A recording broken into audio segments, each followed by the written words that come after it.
What picture do you get when you hear the word Interpol? A glass and concrete building, offices with serious looking officers working on their systems, facial recognition, voice recognition, and all sorts of AI voodoo going on. Or do you picture Oriental music playing in the background? People barking orders in English with a thick Chinese overhang, and fumes of Kung Pao chicken all over the place. Of course, the first four, right? Obviously, we're talking about Interpol, not some shady alley in downtown Shanghai.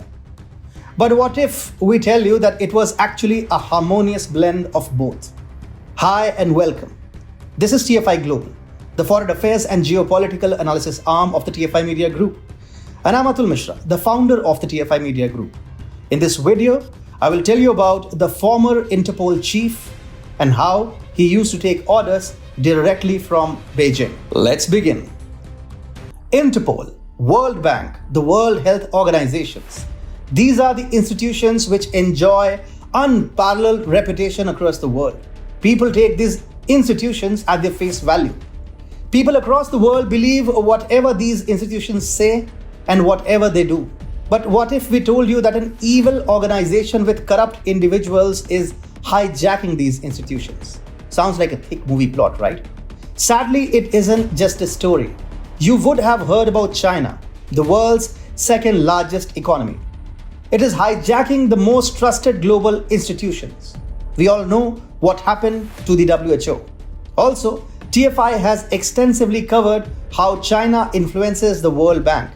But not many people know about what China did to Interpol. Interpol is the most flamboyant of institutions in popular culture. People imagine that this organization catches all bad people. International criminals, gangsters, fugitives, and white-collar criminals. But for around 2 years, China used this institution to harass and bring back high-profile political dissidents. The Xi Jinping administration doesn't tolerate democracy inside China. And through Interpol, it cracked down upon anyone who used democratic freedom against the nation anywhere in the world. In 2016, China had pushed its Minister of Public Security, Meng Hongwei, into the office of Interpol at the election in Bali, where 830 police chiefs and senior law enforcement officials from 164 countries voted. Meng Hongwei was the first Chinese president of Interpol in its 76-year-old history. Chinese officials won over smaller nations by offering billions of dollars in aid to their governments and their police departments. This appointment at the top level led to the attempted Sinicization of Interpol.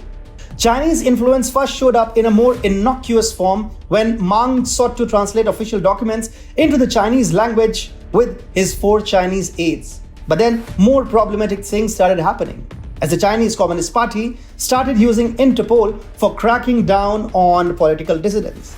With a Chinese official at the helm of affairs in the Interpol, politically motivated red corner notices were issued as a part of Beijing's campaign to punish anyone who criticized the CCP.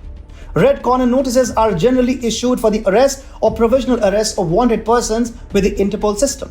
It is supposed to be used against dreaded criminals, but China used it to curb political crimes.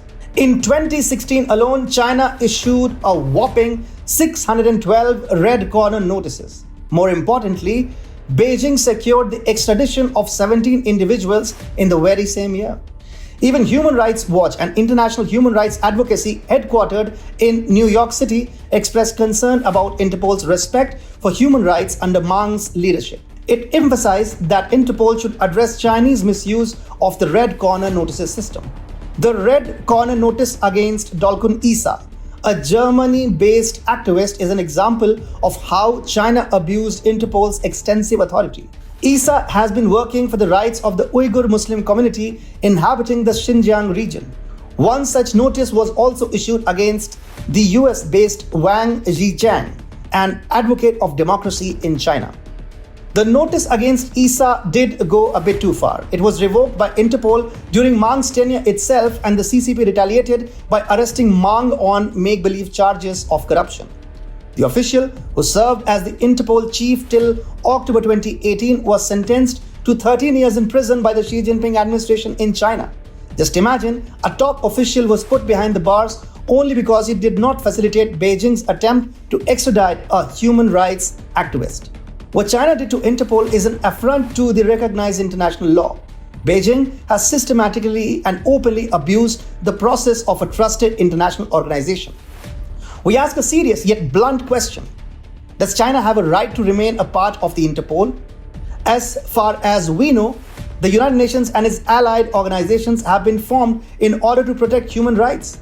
But China is defining the same organizations for committing some of the most serious human rights violations. Yet, the UN and its allied bodies are sitting over Chinese government abuses as mute spectators and allowing the CCP to erode their credibility.